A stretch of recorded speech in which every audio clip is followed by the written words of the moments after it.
Salut, c'est Cindy et vous écoutez Autour du cornet. La question d'entretien d'embauche, un peu. Ouais, c'est ça. Après, je vais te demander tes qualités et tes défauts. Oui, c'est ça. Et où je me vois dans 5 ans. C'est ça. Et pourquoi toi et pas une autre? Et si la beauté se cachait là où on ne l'attend pas, par exemple, dans un bus? Pour cet épisode, je reçois Mauve. Elle est autrice et poétesse belge de fiction et de slam. Elle est aussi incollable en culture geek, amoureuse des chats, fièrement non-binaire et passionnée des mots jusqu'au bout des ongles. Ensemble, on a ouvert la discussion sur pas mal de sujets. Le courage de créer, comment nouer des connexions avec les autres quand on compose avec un TSA et un TDAH qui sèment parfois des embûches. De l'effervescence culturelle dans les grandes villes aux réalités de la politique belge, en passant par son engagement et ses ateliers d'écriture pour des collectifs queer. Les coulisses de la création, le travail de fond pour accorder son art avec ses valeurs. On termine en beauté en plongeant dans les coulisses de l'auto-édition et de ses futurs projets. Installez-vous confortablement, c'est parti! Comment ça va? C'est la première question du podcast. Bah écoute, j'ai décidé qu'aujourd'hui c'était la première question du podcast. Eh bien, ça va comme quelqu'un de très fatigué, car j'ai une semaine incroyablement intense pour moi. D'accord. J'ai fait des allers-retours entre Épinal, Bruxelles, Liège et Paris. Ah oui. Mais de manière très condensée sur 6 jours. Voilà. D'accord. Et c'était pour y faire quoi? Alors, Épinal, c'était pour les Imaginales, qui est un festival de littérature SFF, donc science-fiction, fantasy, fantastique, pour accompagner mon roman de dark fantasy et mon éditeur. Du coup, Liège, c'était pour un cycle consacré à l'écologie et à la mise en réseau des différents acteurs, que ce soit des artistes, des intellectuels, des chercheurs, des personnes qui travaillent dans les ASBL, etc. Donc ça, c'était un événement dans lequel on m'avait demandé de donner des ateliers d'écriture et d'écrire un slam pour l'événement. Ok. Et puis, c'était le marché de la poésie de Paris, donc un autre livre, une autre activité. Et là, j'ai accompagné mon recueil paru chez Maelstrom en poésie et en slam. Voilà. D'accord. Et tu as slamé devant des gens? Tu as fait une interprétation? À Liège, oui. J'ai Ouais. slamé devant des gens. C'était le but, en fait. Le jour 1, c'était les ateliers d'écriture. Le jour 2, je devais observer ce qui se passait jour 1 et jour 2 et revenir à la fin de la journée avec une version slamée de l'expérience. D'accord. Ok. Collective. Voilà, c'était la première fois que je faisais ça. Ça m'a beaucoup paniqué et confrontée à mon syndrome de l'imposteur, mais ça a été bien reçu et je suis contente d'avoir fait ça. Ok, très bien. Il y avait du monde? Alors, pendant mon slam ou en général? En général et pendant le slam, du coup. On était une 50aine de personnes en tout, je dirais. Ok. Peut-être un peu plus. Et pendant le slam, 40. Ah oui, quand même. Oui, il y avait quand même du monde. Tous rassemblés dans une pièce, mais c'était bienveillant quand même. D'accord. Il n'y a que toi qui as slamé ce jour-là ou d'autres personnes avaient cet exercice à faire du coup? Non, il n'y avait que moi qui avait cet exercice-là, Ah. mais il y a quelqu'un qui spontanément est venu avec sa guitare et qui a, après moi, joué un morceau et chanté. D'accord, oh, Voilà. cool. Donc, en totale improvisation du coup. en totale improvisation. Oh, c'est cool ça. Mais oui, c'était cool parce que c'est chouette de donner envie à quelqu'un de faire de l'art en fait. Ouais. Voilà, moi je l'ai pris comme ça. En tout cas, je me suis dit, ah, c'est chouette. J'ai éveillé des envies. Ouais, bah, l'art, c'est inspirer et se faire inspirer de toute façon. Tout à fait. Carrément. Donc, du coup, pour te présenter, oui. Comment tu te présenterais? Qui es-tu? Que fais-tu? Alors, qui je suis? Eh bien, je suis une autrice et poétesse belge de fiction, de slam. Je me présenterai... ça, c'est la question d'entretien d'embauche un peu. Ouais, c'est ça. Après, je vais te demander tes qualités et tes défauts. Oui, c'est ça. Et où je me vois dans 5 ans. C'est ça. Tout Pourquoi à fait, toi et pas une autre? Je me définis comme geek, je me définis comme non-binaire. Alors, eux, ce sera en vrac. Hein. Oh oui, je me définis comme amoureuse des chats, comme passionnée des mots et en général de la quête de la beauté, en fait. J'aime bien chercher la beauté, que ce soit avec l'écriture ou avec un appareil photo. D'accord. Et d'un coup, voilà. Je me définis comme une zineke aussi. Zineke, c'est un terme bruxellois, dans la langue bruxellaire, qui, à l'origine, signifie un petit chien bâtard. Ok. Voilà, toute l'histoire est vraiment un peu sinistre dans la mesure où, à une certaine époque, Bruxelles avait des rats. Du coup, les êtres humains ont élevé des chiens pour tuer les rats. Ouais. Et puis, ils n'en ont plus besoin, il y en avait trop. Ils les ont noyés dans la Seine, la Ah, Zine. sympa. Voilà, et donc, en fait, les Zineke, ce sont les petits chiens de la Seine. Donc, c'est qui est la rivière qui passe au milieu de Bruxelles. Donc c'est un peu sinistre, mais j'ai gardé quand même l'esprit Zinneke, parce que pour moi, à Bruxelles, en fait, avec la diversité de nos origines, de nos parcours, de nos vies, on est tous un peu des Zinneke, on est tous un peu des petits chiens qui sont chez eux nulle part sauf dans ton cœur, tu vois, un peu. C'est comme ça que je vis. Et aussi, dans le Zinneke, il y a le côté se prend pas trop au sérieux. Alors je sais que je suis quelqu'un d'assez sérieux comme ça, donc je donne l'impression de me prendre au sérieux, mais en fait non. C'est juste une apparence. C'est un fake. C'est plus, je crois, mon anxiété sociale et mon trouble autistique qui fait que je donne l'impression de mettre une grande distance entre moi et les gens, et du coup de prendre la vie très au sérieux. Mais en fait, non, l'autodérision à la belge, c'est quelque chose qui court dans les veines des Bruxellois, je pense. Et tu disais que tu recherches la beauté. Oui. C'est ma quête dans la vie, je crois, me mettre en contact avec la beauté sous toutes ses formes, même si j'ai des formes privilégiées. Moi, j'ai choisi de pratiquer l'écriture et la photo, mais en soi, j'adore le cinéma, j'adore le théâtre, même si je ne pratique pas. Les arts visuels, je trouve que la beauté, la poésie, en fait, elle peut se loger partout. Et c'est quoi la beauté ? La beauté, pour moi, c'est une émotion. C'est quelque chose qui nous traverse, qui nous transperce et qui nous rattache à quelque chose de plus grand que nous, dans un sens non spirituel. Enfin, pour moi, en tout cas, c'est dans un sens non spirituel. C'est vraiment quelque chose qui se contemple, quelque chose qui se ressent, quelque chose qui rend heureux, qui donne du sens à la vie. Et même si la manière dont on décrit la beauté, qu'est-ce qu'on va considérer comme beau, c'est-à-dire les critères qui vont faire qu'on considère quelque chose de beau peuvent varier en fonction des définitions que les gens le donnent. Et donc, il y a autant de définitions de la beauté qu'il y a de gens. Mais j'ai l'impression que ce qui rassemble, c'est ce sentiment, c'est cette émotion face à quelque chose qui nous émeut, qui nous donne l'impression qu'on a envie de rester là, qu'on a envie de s'immerger dedans. Voilà, la beauté pour moi, c'est avant tout un ressenti. C'est une émotion, ouais. Ouais, c'est une émotion. C'est une très belle définition de la beauté. Merci. Bien joué. Vous avez le poste. Super. Je ne vais même pas dire quels sont les principaux défauts, parce que je ne suis pas... Oui, je suis perfectionniste, d'accord. Mais je ne suis pas ponctuelle. Ah, la ponctualité, c'est pas ton truc ? Non, pas du tout. Non, j'ai beaucoup de mal, j'ai beaucoup de dysfonction exécutive. Donc, quand je dois partir de chez moi, il y a une série d'actions que je dois faire. C'est très difficile de les ordonner les unes par rapport aux autres. C'est un peu comme des tocs ou c'est plus des habitudes, c'est quoi ? C'est se sentir écrasé par le poids des différentes tâches et le poids de l'organisation. Ah, ok. Donc, je dois poser toute une série d'actions dans un certain ordre qui doit aboutir au fait que je sorte de chez moi. Et en fait, je bloque, je freeze et je reste là. Et du coup, je suis toujours en train de courir après des bus. C'est mon sport, en fait, principal pour le moment. Écoute, tu fais du sport, c'est bien.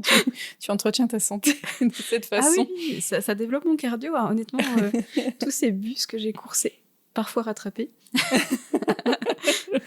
Je pense que tu devrais écrire sur ça, pour de vrai. Mais j'écris sur les bus. Alors, c'est vrai ? Oui, j'écris sur les bus. C'est pas publié, mais j'écris sur les bus. J'ai écrit une ode au bus 89. J'ai écrit sur le restaurant du bus 89. J'ai écrit sur le bus 87. Le bus d'Évian. Ouais, écoute, si les bus du coin nous entendent, c'est pour vous, c'est une spéciale dédicace. Oui, j'ai une relation avec eux très passionnelle. Je n'ai pas encore écrit sur les deux Lane, mais qui sont la compagnie flamande, mais j'ai beaucoup de choses à dire aussi. Ok. Écoute, franchement, je pense que tu devrais peut-être sortir un bouquin ou un recueil. Ouais. Mais genre que tu l'appelles genre les lignes, tu sais. Et c'est que les lignes de bus. Ok. Des textes que sur les lignes de bus. Mais ouais, non, il y a un créneau. Hein. Mais de fou. Ok, je vais laisser l'idée infuser, et puis si jamais j'ai plus de textes, parce que là j'en ai quelques-uns un peu plic-ploc, et que ça devient suffisant pour agréger ça en recueil, pourquoi pas, en vrai. Ça me permettrait de enfin faire quelque chose de ma passion pour les bus, enfin, passion positive ou négative selon des moments. Si tu dois courir et que tu le rattrapes pas, c'est un peu moins positif. Non, mais c'est une bonne idée. J'ai déjà des choses sur certaines lignes, mais en fait, souvent, quand on a des idées comme ça, voilà, j'ai une passion pour les bus, mais c'est souvent la discussion avec les autres qui font « Ah tiens, peut-être que je devrais faire ça, en fait. Ça prend une sorte de réalité, parce qu'on le fait pas juste pour soi, on le fait pour quelqu'un qui l'attend. Donc peut-être ça va me donner la motivation. Écoute. De compiler tout ça. Ça peut être une bonne idée. Et tu parlais du coup de ton TSA et ton TDAH.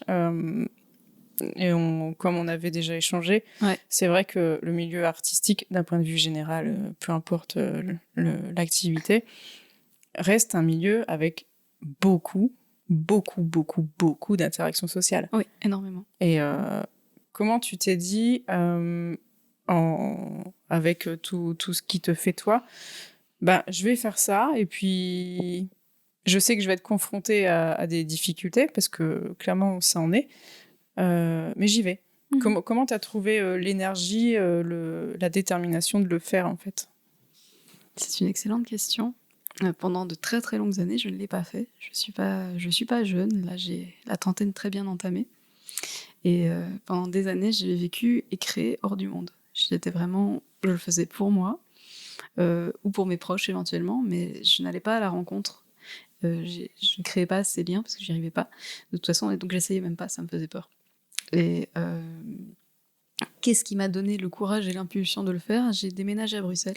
Enfin, je suis née à Bruxelles, mais après, mes parents sont partis, donc je suis revenue à Bruxelles il n'y a pas tellement de temps. Je crois que ça fait 2 ans et demi que je suis là. Et avec cette sorte d'envie, de désir de recréer les connexions que j'avais soigneusement évitées pour préserver mon confort. Parce que j'ai l'impression que seul on va plus vite, mais ensemble on va plus loin, comme dit le proverbe. J'avais envie d'aller plus loin. J'avais envie que ma pratique artistique se professionnalise, en fait, parce que jusqu'à présent, elle était restée à un niveau très privé.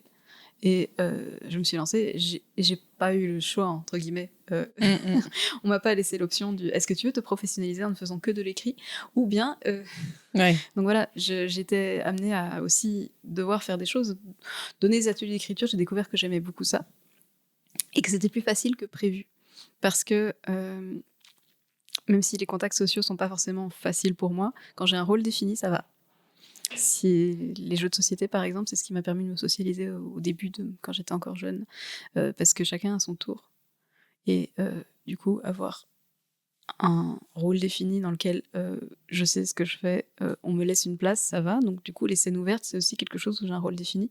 Je peux monter sur scène, alors même si c'était avec beaucoup d'anxiété, je pouvais... déclamer mon texte au moment où c'était mon tour et au moment où on m'appelait. Et la difficulté principale que j'ai rencontrée, c'est plus dans les échanges informels après. Les rencontres au bar, les connexions qui doivent se créer, les amitiés qui doivent se créer aussi. Et ça, c'est quelque chose que j'essaye toujours de... Je ne me souviens pas en français. Figure out. Craquer. Briser la glace? Oui. Un peu, ouais. Oui.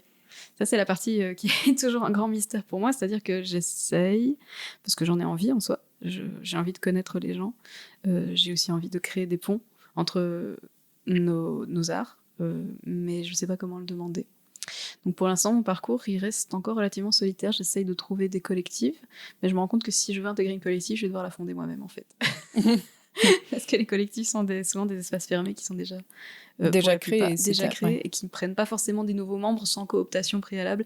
Et la cooptation se repose sur la sympathie ou sur des échanges informels qui ont eu lieu dans des bars, dans des soirées, etc. Et là, je sais que ça ne marchera pas parce que les ambiances bars m'angoissent énormément. Donc là, c'est encore expérimental. J'ai pas encore le statut d'artiste. Je me dirige vers, je fais des contrats pour essayer de cotiser suffisamment pour le débloquer. Je publie des livres, je vais à la rencontre des gens, je fais des scènes un peu moins ouvertes et un peu plus sur invitation. Donc je suis en phase de professionnalisation, c'est en train de se lancer, mais ça se lance beaucoup plus lentement et beaucoup plus difficilement, je pense, que si j'avais pas de difficultés sociales. Tu m'as dit qu'on te reprochait ta noirceur et ton pessimisme. Alors, c'est pas forcément une critique que j'ai de la part des autres artistes, mais c'est de la part de mon public, de gens qui lisent ou qui entendent ma poésie ou qui lisent mes romans. Et oui, comme je te dis, j'ai écrit de la dark fantasy, j'ai écrit de la dystopie et j'ai écrit du slam politique. Et dans les 3 univers, j'ai choisi de mettre en scène des choses assez lourdes. Dans ma dark fantasy, on est dans un univers inspiré de l'Empire romain où il y a énormément de violence et de complots et aussi une société très oppressive. Dans ma dystopie, la société est paradoxalement moins oppressive, mais on est quand même sur un message qui est à l'opposé de l'utopie, c'est-à-dire qu'on va vers quelque chose d'assez contraignant, même si c'est une dystopie douce, s'il n'y a pas d'armée de robots qui mettent les gens dans des cages psioniques, mais on se dirige quand même vers une société où l'IA domine, Et dans mon slam politique, je dénonce des choses qui me révoltent moi. Et donc, souvent, je vais avoir des gens qui vont totalement rentrer dans cette noirceur, entre guillemets, et d'autres qui vont me reprocher ça et qui vont me dire « Oui, mais tu as une vision très noire de la vie. » À ces gens-là, j'ai envie de répondre « Mais est-ce que tu as regardé la vie dans les yeux ? Est-ce que tu es sorti de tes privilèges bourgeois et tu as regardé ce que la vie réserve aux gens, aux autres espèces ?» Et je pense qu'une société a besoin de tout. Une société a besoin de messages d'espoir, une société a besoin aussi de messages réalistes ou de messages qui alarment ou qui alertent sur des situations. Et je pense pas que l'émerveillement doivent être le seul but de la littérature, en particulier de la poésie. Même s'il peut y avoir des moments d'émerveillement, j'ai moi-même des moments d'émerveillement face à la nature, et parce que c'est beau. Hein. Mais voilà, je trouve que ça parfois, je trouve que c'est important, et aussi en particulier quand on est une personne assignée femme à la naissance, d'aller là où on nous attend pas. On nous attend beaucoup dans le soin, dans la douceur, dans le lisse, l'élégant, peut-être le charmant. Et j'ai pas envie de ça. J'ai pas envie de charmer mes lecteurs. J'ai envie de les questionner, j'ai envie de les secouer un petit peu, pas forcément gratuitement, mais aussi pour les amener à réfléchir ou à rentrer dans ce que la vie peut avoir de très noir. Et je pense que dans une société, les tragédiens et les tragédiennes ont une fonction exutoire aussi. S'il n'y avait que de la comédie, si on ne pouvait faire que oublier les choses qui ne vont pas, on n'arriverait jamais à les penser par l'art, et on a besoin de les penser émotionnellement. Pour moi, les rapports du GIEC, c'est bien, mais ça suffit pas. Il faut aussi que quelque chose touche à l'émotion des êtres humains, parce que si tu ne parles qu'à leur raison, il y en a beaucoup qui vont juste garder une distance énorme entre les faits et leur réalité qui n'est pas dramatique. Et voilà. C'est la raison pour laquelle j'ai une préférence pour les registres dark en tant que personne qui écrit, mais aussi en tant que personne qui lit ou qui consomme. Ok, donc on va pas commencer à arrondir les angles. C'est ça. Juste pour dire de pas froisser, quoi. C'est ça, j'ai pas du tout envie d'arrondir les angles, et j'ai pas envie que certaines violences ne soient pas traitées ou abordées. Je dis pas qu'il faut s'appesantir dessus non plus éternellement, mais je pense que c'est important qu'elles soient mentionnées, que les choses soient montrées telles qu'elles se passent dans notre monde. En tout cas, c'est mon rapport à l'écriture. Mon rapport, c'est aussi, si j'écris de la dark fantasy, c'est pour exorciser les choses qui se passent dans notre monde. Et si tu devais écrire sur uniquement ce que tu trouves beau, beau et réel, sans ombre au tableau, hein, tu vois, à part les bus, tu t'écrirais sur quoi ? Sur quoi j'écrirais si je devais parler de quelque chose de beau et de réel ? Mais beau entièrement, tu vois, où tu vois vraiment pas d'ombre, pas de choses négatives ou tu vois ou blessantes ou quoi, vraiment la chose la plus belle du coup à tes yeux au final. La chose la plus belle du coup à mes yeux, c'est la solidarité dans la résistance. C'est là-dessus que j'écrirais. C'est comment est-ce que des êtres humains qui vivent des oppressions peuvent s'associer et se soutenir. Alors, dans la vraie vie, il y a toujours des ombres au tableau. Je n'idéalise pas du tout ce genre de choses, mais si je devais faire le choix d'écrire quelque chose de strictement positif, ce serait comment des gens s'associent pour essayer de créer leur monde alternatif. Comment est-ce qu'ils essayent de créer la réalité qu'ils ont envie de voir, voilà. Sans cruauté, sans chercher à se tirer vers le bas. Oui, parce que normalement, dans des actions solidaires, on n'est pas censé se tirer vers le bas. On n'est pas censé se tirer vers le bas. Voilà. Maintenant, je suis... je reprends ma casquette de tragédienne, peut-être en disant ça, mais je sais qu'il n'existe pas de milieu entièrement bienveillant, qu'il y a des violences intracommunautaires et intercommunautaires à tous les niveaux, qu'il y a des zones dans lesquelles c'est plus difficile de les discuter. Je pense en particulier dans le milieu queer, qui est censé être un milieu qui accueille toutes les personnes qui se sont retrouvées ostracisées par ailleurs, et en fait, malgré tout, il y a des tensions communautaires, intracommunautaires, il y a de la violence, et c'est pas forcément toujours facile de la discuter parce que ce sont des gens blessés qui blessent d'autres. Ouais. Voilà. Donc je sais que si je devais mettre en scène quelque chose sans ombre au tableau, j'aurais quand même dans mon esprit l'idée que ça n'existe pas quelque chose sans ombre au tableau, parce qu'on est des humains. Donc à moins de parler exclusivement de floraison, je vois pas à quel moment le conflit ou la tension n'existerait pas du tout.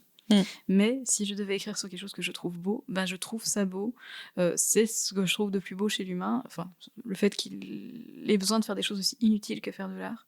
Quelque chose qui ne l'habille pas, qui ne le nourrit pas, mais qui le nourrit son âme. Je trouve ça magnifique aussi. Et aussi que des gens puissent faire ce pourquoi notre espèce est prévue, c'est-à-dire collaborer. Avant que le darwinisme social soit installé, on est d'abord et avant tout une espèce sociale qui sont amenées à survivre parce qu'on forme un maillage. Et l'union fait la force. Ouais, l'une devise de notre pays qui est particulièrement divisée, mais... Oui, c'est vrai. Mais notre pays a un fonctionnement assez unique. Oui. Le fait qu'on ait 3 régions, 3 communautés linguistiques qui ne se recoupent même pas, plus plein de subdivisions et d'institutions qui sont dédoublées, tu vois. On a 2 parlements. Ah oui, vous avez 2 parlements? Oui. Et un gouvernement? On a un gouvernement fédéral, et puis on a des gouvernements régionaux. On est un pays dans lequel les choses se discutent parfois séparément, oui. L'une des raisons pour lesquelles je me suis mise au slam, outre le fait que j'ai toujours eu un engagement présent, mais il s'est renforcé aussi avec le renforcement. En psychologie sociale, on parle de contraintes fortes et de contraintes faibles. Au plus les contraintes sont fortes, au plus la résistance est forte. Et donc, en démocratie, en général, on est dans des systèmes de contraintes faibles, et donc les gens résistent peu et acceptent l'inconfort général. Mais là, on a monté d'un cran dans les politiques oppressives et ultralibéralistes. Et donc, la résistance monte d'un cran aussi. Maintenant, on a tous les mois, il y a au moins une ou plusieurs manifs qui agitent Bruxelles parce que notre gouvernement est en train de menacer des acquis sociaux qui avaient 100 ans, comme l'interdiction de travailler le dimanche, comme la limitation en heures de travail sur une semaine, comme les pensions aussi. On veut reculer l'âge de la pension, mais aussi pénaliser les gens qui ont des carrières interrompues, qui sont majoritairement des femmes en fait, donc ça durcir les conditions d'accès aux aides sociales. Enfin bref, il y a vraiment une guerre qui est menée contre tous les secteurs, contre l'enseignement aussi. Récemment, quand je dis récemment, c'était jeudi, il y a eu une manifestation des profs et des élèves qui a été réprimée, un peu comme en France finalement, au gaz lacrymo et à la matraque.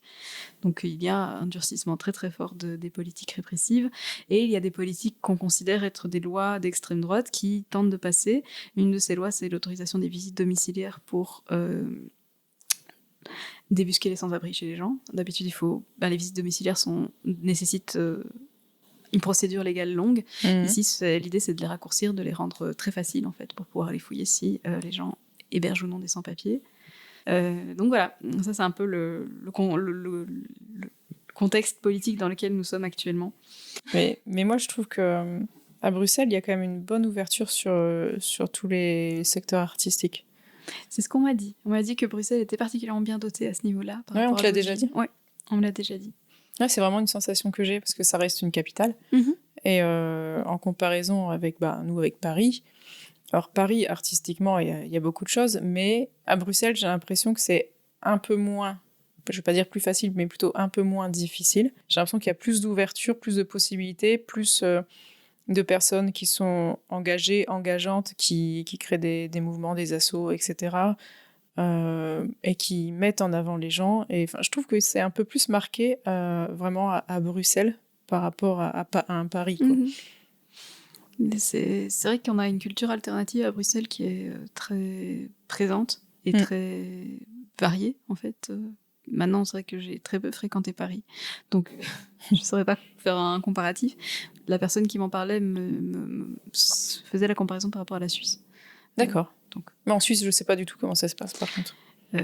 En Suisse, je ne vais pas parler en son nom, mais il semblerait que les circuits d'art officiels sont très présents, mais que les circuits d'art alternatifs ont plus de peine à émerger, et qu'il y a moins d'offres aussi, moins de choses qui se font.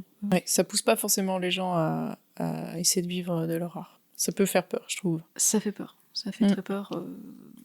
Moi, je l'ai fait par nécessité aussi parce que, en fait, je fais un gros burn-out en 2018 et j'ai réalisé que ça allait se reproduire parce que ça allait encore se reproduire si je continuais à faire des jobs ou à poursuivre des buts qui me mettaient sous tension, sous stress. Et que c'était la seule chose qui avait de sens pour moi, c'était de faire de l'art. Donc j'ai un peu fait mon coming out c'est ça que je veux faire. Mais là, je suis précaire en fait, là pour l'instant. Donc niveau confort de vie, on n'y est pas. Niveau confort psychologique, pas toujours non plus, parce qu'en fait, tu travailles quand même beaucoup. Quand tu es artiste, que ce soit de la prospection, des candidatures, de la veille, de la communication sur les réseaux, ou l'art lui-même. Donc tu travailles beaucoup pour pas grand-chose. Et voilà, mais dans mon équilibre de vie, j'ai l'impression que je suis plus alignée avec moi-même que je ne l'étais avant. Voilà. Tu t'es rapprochée de tes valeurs. Je me suis rapprochée de mes valeurs et je ne renie rien de mes choix. Mais mes choix ne sont pas des choix qui ont abouti à quelque chose pour l'instant que je considère comme réussi. C'est toujours un processus.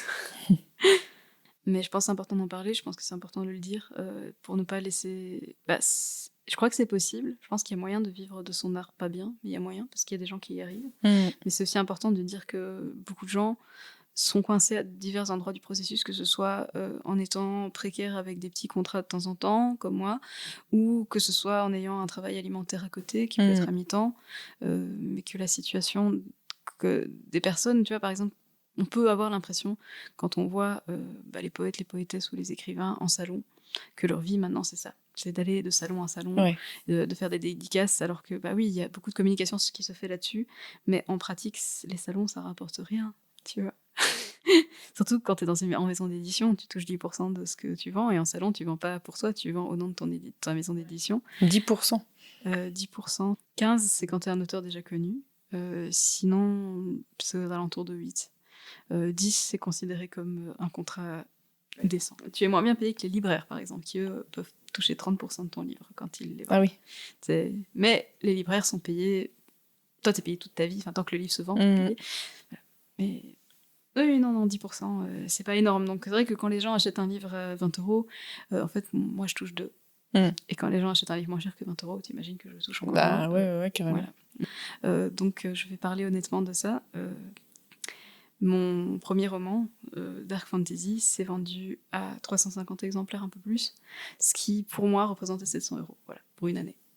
Ah oui.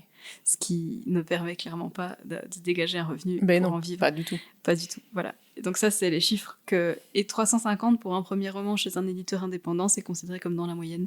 C'est pas mauvais, c'est pas excellent, c'est juste dans la moyenne, donc... C'est un peu ce que tu peux espérer quand t'es pas dans une grande maison d'édition qui a pignon sur rue et qui a surtout des réseaux de distribution et de diffusion. Donc voilà, 700 € pour un roman par an. Imagine le nombre de romans que je dois écrire pour dégager un revenu juste de mes livres. Ouais. C'est la raison pour laquelle j'ai commencé à donner des ateliers d'écriture. Pas la seule, j'avais aussi envie de le faire, mais voilà, c'est pas juste pour l'argent, mais c'est aussi pour l'argent. Et justement, je voulais qu'on me parle un peu de ces ateliers d'écriture. Je voulais savoir un petit peu... où est-ce que tu fais ça? Comment ça se passe? Comment ça se déroule? Qui participe? Est-ce que c'est de l'écriture poétique? Est-ce que c'est du slam? Est-ce que c'est de l'écriture de façon générale? J'aimerais que tu nous en dises un peu plus, quoi. Alors, les ateliers d'écriture que moi j'ai donnés, je les ai donnés soit à la librairie Schimmer, qui est une librairie indépendante bruxelloise, qui avait 2 animatrices de référence, moi et une autre personne. Donc on alternait, soit on en faisait 2 par mois, soit on faisait 1 mois sur 2. C'est comme ça que j'ai commencé. Puis, de fil en aiguille, j'en ai aussi fait de manière plus ponctuelle. J'en faisais 1 par mois dans un café qui s'appelait La Vieille Chéchette à Saint-Gilles, jusqu'à ce que l'équipe d'animation change et qu'ils ne renouvellent pas notre collaboration. Parce qu'ils voulaient revenir à des activités gratuites. Et que... moi, je ne faisais pas ça bénévolement. Voilà. Oui, mais ce qui se comprend parfaitement. J'en ai organisé un partenariat, ça c'était très chouette, avec une collectif qui s'appelle BIP en Bruxelles. Donc c'est une subdivision de Bipan. Je pense qu'à l'origine, c'est une collective parisienne pour parler de bisexualité, de pansexualité et augmenter l'offre d'activités pour les personnes concernées, que ce soit des groupes de parole ou des ateliers ou des soirées, enfin bref. L'idée était vraiment de dynamiser un petit peu la vie communautaire pour les personnes bipan, parce qu'il n'y a pas grand-chose qui se faisait à Bruxelles avant. Donc avec LE, j'ai fait une série d'ateliers qui m'a été commandée. Et puis je suis collaborée avec une autre collectif qui s'appelle Les Sous-Entendus, qui est une collective militante de plus grande ampleur qui défend du coup les personnes FINTA, donc les femmes trans intersexes, et qui s'engage très très clairement dans une perspective féministe intersectionnelle et pour visibiliser les voix des personnes FINTA. Là, j'en ai fait un avec ces personnes-là. J'en ai fait aussi en partenariat. Enfin, c'était pas un partenariat, je le faisais dans leurs locaux avec les Grands Carmes, qui sont une ASBL, c'est un espace culturel communautaire pour la communauté queer. Et j'ai de temps en temps des contrats ailleurs, hors de Bruxelles. J'en ai eu un au centre culturel de Marchand, quelque part en Wallonie, dans le cadre d'un cycle qui était organisé, et puis j'ai aussi fait mes ateliers dans le cadre du cycle qui était organisé à Liège, donc voilà, je peux m'adapter aussi à la demande. Et c'est des personnes qui sont en demande et qui s'inscrivent, ou alors c'est des ateliers qui sont proposés, ou en termes de schéma, ça existe comment ? Ça dépend. Là, il y a des gens qui sont en demande et qui me disent « Ah, tu fais quand un atelier ? Tu viendrais en faire ici ? Ce thème-là, tu vas le refaire ?» Mais en attendant, la plupart du temps, c'est malgré l'enthousiasme que ça peut représenter, en fait, c'est beaucoup de travail d'amener l'information jusqu'aux gens. Donc les fois où j'ai fait mes ateliers en autonomie, entre guillemets, c'est moi qui gérais la com, et les inscriptions et tout ça, en fait, il y a beaucoup d'annulations de dernière minute parce que l'inscription est gratuite. Et donc, c'est pas forcément très confortable. Donc, ce sont des publics parfois très motivés, mais qui peuvent aussi très facilement venir à beaucoup d'un coup ou ne venir à très peu l'autre fois. Et les flux humains, c'est impossible à prévoir. Ouais. Je ne sais pas prévoir combien de personnes viendront effectivement à l'atelier. Donc, voilà, on apprend au fur et à mesure du temps que les inscriptions ne veulent pas tout dire. Et quand ce sont des partenariats avec d'autres instances, c'est ces instances qui gèrent leur communication, et parfois ces personnes ont déjà leur public, et donc ces gens viennent à l'atelier d'écriture parce qu'elles viendraient aux autres activités de l'instance qui organise. Je sais pas si ça répond à ta question. Ça répond parfaitement à ma question. Du coup, là, sur la table, il y a 3 livres. Oui, sur la table, il y a 3 livres. Le premier, historiquement, à avoir été écrit, s'appelle Les Chroniques de Sundaris 1, L'homme qui n'aimait pas les chevaux, qui est le premier tome d'une tétralogie. Ok. Donc il y en a 4 en tout qui sont déjà finis, mais il n'y en a qu'un qui est sous forme de livre disponible. Parce que je dois encore retravailler les autres tomes et les proposer à l'édition ou à l'auto-édition. Bref, je dois encore les mettre... Enfin, le contenu est présent, mais je sais que ce sont des choses que j'ai commencé à écrire en 2015, 2016. Ouais. Donc, quand je vais rouvrir mon tome 2, je vais avoir envie de tout réécrire. Je sais qu'il ne faut pas forcément faire ça, mais je vais avoir envie de tout réécrire. Donc, je procrastine un petit peu le fait de me replonger dedans. Mais le tome 1 donc, existe, et les autres existeront aussi dès que j'aurai pris mon courage à 3 mains, ou à 4, ou autant que j'arriverai à invoquer.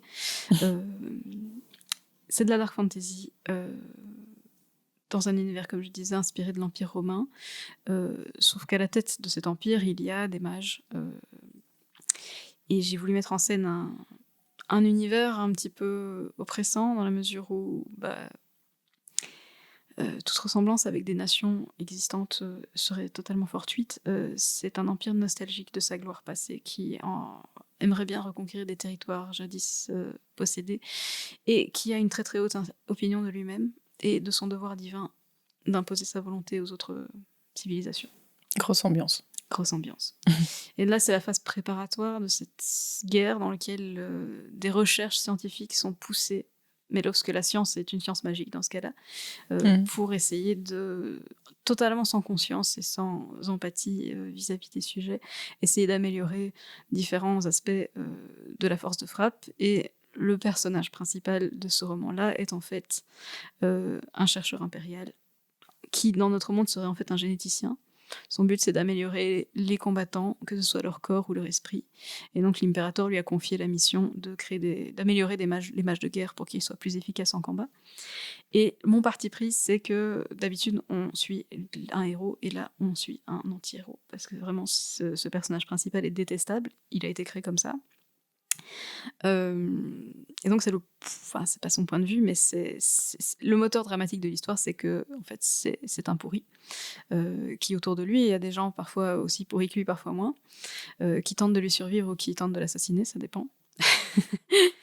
Ensuite, j'ai été manger un Pokéball un jour, et j'ai eu une interaction avec la personne à qui je mangeais le Pokéball sur les choix. Le fait que quand on te laisse la liberté de choix, tu prends des mauvaises décisions, et que c'est angoissant d'avoir des choix dans la vie. Et j'ai imaginé une dystopie à partir de cette question-là. La question du est-ce que finalement on tient tant que ça à notre libre arbitre, nous, humains occidentaux dans nos sociétés. Est-ce qu'on y est attaché? Et donc là, c'est là que j'en suis retrouvée à écrire Deus Ex Machina, qui est donc ma dystopie douce. Et Deus Ex Machina parle d'intelligence artificielle et de renoncement volontaire au libre arbitre. À quel point finalement on est prêt à déléguer pas uniquement nos tâches, mais aussi le devoir moral de choisir. Voilà. Et le récit parle de ça, en fait, de comment l'aliénation peut être très subtile, très progressive et consentie. Donc ça, c'est Deus Ex Machina. Et enfin, j'ai mon recueil de slam et de poésie qui est le troisième à avoir... Enfin, c'est plus compliqué que ça, parce qu'au final, ma dystopie est sortie après, mais elle était annoncée avant. Peu importe. On va dire que chronologiquement, c'est le troisième et dernier pour le moment. Pas dernier de ma vie, j'espère. Mais Dans mes veines coule un sang rouge, qui est publié chez Maelstrom dans la collection Bruxelles se compte, parce que ça reste des textes de slam et de poésie inspirés par Bruxelles.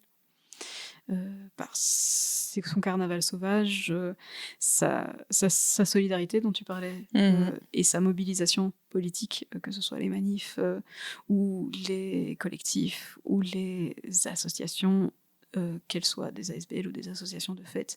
Il y a un grand dynamisme socioculturel en Belgique que je ne nie pas, et qui m'a apporté quelque chose, qui m'a donné une raison de vivre, en fait, je pense. Et de l'espoir pour le futur, parce que même malgré tout mon pessimisme, je reste quand même quelqu'un qui me dit ok, le monde est en train de courir à sa perte, mais tant que je sais et que je vois et que j'observe qu'il y a des gens qui vont se mobiliser pour résister, et tant de gens qui vont se soutenir les uns les autres, faire des gestes gratuits de solidarité, il y a de l'espoir. Et donc c'est un recueil de poésie qui parle de ça, enfin, de slam et de poésie qui parle de ça, ça dénonce. Ça parle de notre gouvernement, ça parle des milliardaires qui vident les caisses de l'État tandis qu'on blâme les allocataires sociaux. Ça parle de sans-abrisme, mais ça parle aussi d'à quel point la solidarité nous répare, et à quel point la contemplation de la nature peut nous réparer aussi dans ce flot général d'attaques vis-à-vis de nos droits. Et voilà, ça c'est pour les projets qui... Bon, ils sont en cours dans la mesure où les livres sont disponibles à la vente, pas dans toutes les librairies, mais ils sont commandables en ligne. Mon recueil de poésie est trouvable à la librairie Wallonie-Bruxelles à Paris, sûrement dans d'autres librairies. Il est trouvable à la librairie Maelstrom à Bruxelles et sûrement ailleurs, mais je ne connais pas tous les points de vente. Sundari était disponible, je ne sais pas s'il est toujours à la librairie Chimère à Bruxelles et dans d'autres points de vente aussi que je ne connais pas. Et Deus Ex Machina, pareil, je ne connais pas tous les lieux où on peut le trouver, mais on peut le trouver.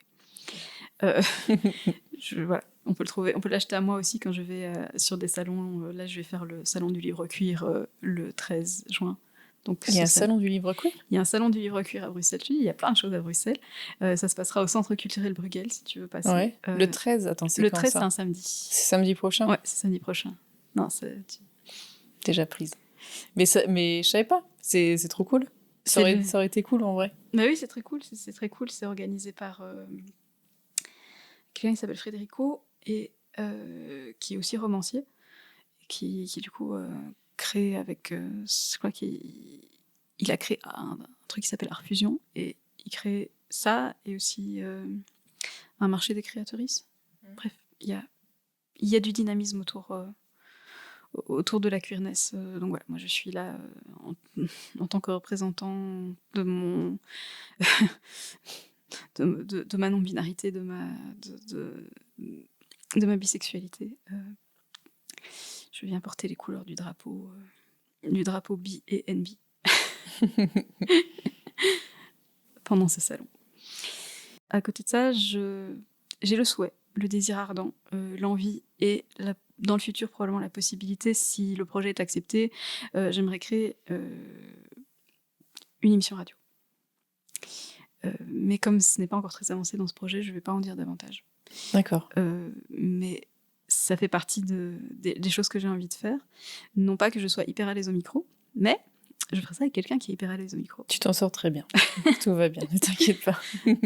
On sera deux en tout cas, donc je ne serai pas toute seule. Et l'idée, c'est... J'avais envie d'explorer un autre média pour donner la parole à d'autres gens. Ok, c'est un cool projet, ça. Dans une radio associative locale, pas sur les grosses chaînes de radio, mais sur une radio associative avec un esprit anarchiste. J'avais envie de tester cet espace-là, mais voilà, je ne vais pas encore trop en dire parce que petit A, si ça ne se fait jamais, du coup j'aurais parlé d'un truc qui n'existe pas, mais je pense que ça va se faire. Et petit B, je vais garder la surprise. un peu de suspense, un peu de roulement de tambour. Voilà. Sinon, j'envisage aussi d'auto-éditer des choses parce que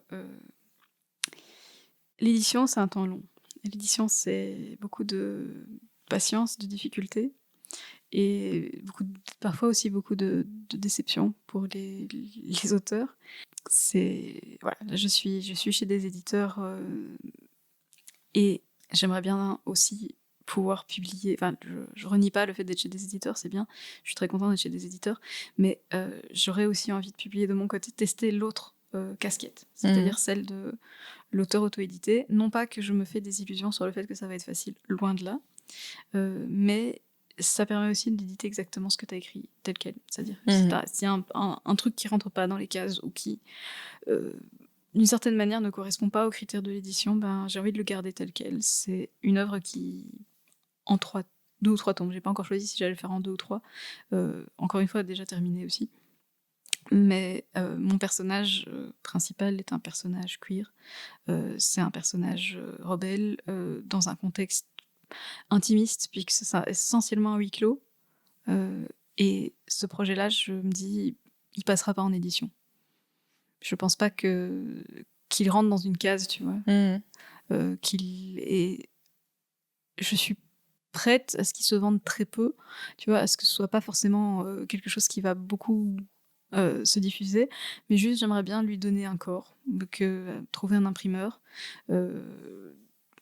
le mettre à disposition, apprendre un petit peu le métier d'auteur auto-édité, vu que c'est un métier que je connais pas. Il faut à la fois faire le marketing, la diffusion, il y a plein de choses, plein de casquettes et c'est pas facile et ça me fait peur bien sûr et c'est pour ça que je l'ai pas encore fait, mais c'est quelque chose que j'envisage très très sérieusement parce que ce récit-là, j'ai envie de le garder tel quel, j'ai envie de ne pas devoir retoucher mon personnage, j'ai pas envie de devoir édulcorer mon histoire, j'ai envie qu'elle soit telle quelle, qu'elle plaise, qu'elle plaise pas, que les gens trouvent quelque chose ou non à redire, parce que mon ambition n'est pas d'en vendre des centaines, de milliers. Mon ambition est de transmettre, de permettre aux personnes qui ont envie de découvrir cette histoire telle que j'ai eu envie de la raconter. Voilà. Ouais, sans filtre, sans bord arrondi, justement, comme on dit tout à Exactement, l'heure. sans bord arrondi. Même si en soi, c'est un univers qui est quand même un tout petit peu moins dark que Sundaris. Il y a plus de ce que je disais, ce que je trouve beau, c'est-à-dire un peu plus de solidarité. Mais quand même, malgré tout, c'est pas quelque chose que je vois dans les niches littéraires. J'ai un petit peu essayé de le publier, pas beaucoup. J'ai pas fait tous les éditeurs possibles et imaginables, en me disant au cas où, tu vois, si jamais. Mais jusqu'à présent, ça n'a pas donné quelque chose et je suis pas triste. Voilà. Il y a des romans vraiment où j'ai testé tout ce qui... Tu vois, il y a des romans où j'ai vraiment essayé tous les éditeurs que j'avais pu trouver sur des listes et tout, avec des fichiers Excel, où je faisais des envois, des lettres personnalisées, etc. Parce que pour moi, c'est très très important que ça soit en maison d'édition. Celui-là, j'ai l'impression que c'est presque plus important que Que ce soit toi qui le porte. Ouais, que ce soit moi qui le porte. Donc ça, c'est un autre projet. Après, j'ai des projets... j'aimerais bien collaborer plus avec d'autres artistes. Et du coup, j'ai proposé un manuscrit à une personne qui s'appelle Morgane Pirot, qui est actrice et script doctor. Enfin, elle fait plein de choses. Elle fait plein de choses dans le secteur artistique, mais avec une formation de comédienne. Voir si ça l'inspire pour en faire une pièce. En fait, Ok. j'ai écrit le texte. L'idée, là, ce serait de la mettre en scène avec une interprétation dramatique. Ça, c'est quelque chose... je lui ai donné pour lecture et j'ai pas encore de retour sur ma lecture, mais ça me motiverait. Et j'ai aussi écrit récemment un petit journal de deuil, parce que j'ai perdu une chatte que je considérais comme ma fille. Et donc, j'écris un peu tous les jours pendant une période. Et j'avais aussi envie de collaborer avec une autre artiste, illustratrice, pour peut-être compiler ça sous forme de recueil, dont j'ai pas encore le titre, mais illustré. Et proposer ça soit à des maisons d'édition, soit de le sortir de notre côté, c'est pas encore très très clair.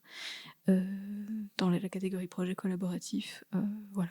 Quand tu parlais, t'envoies ton texte, l'interpréter, pas l'interpréter, le retravailler pour qu'il soit joué sur scène.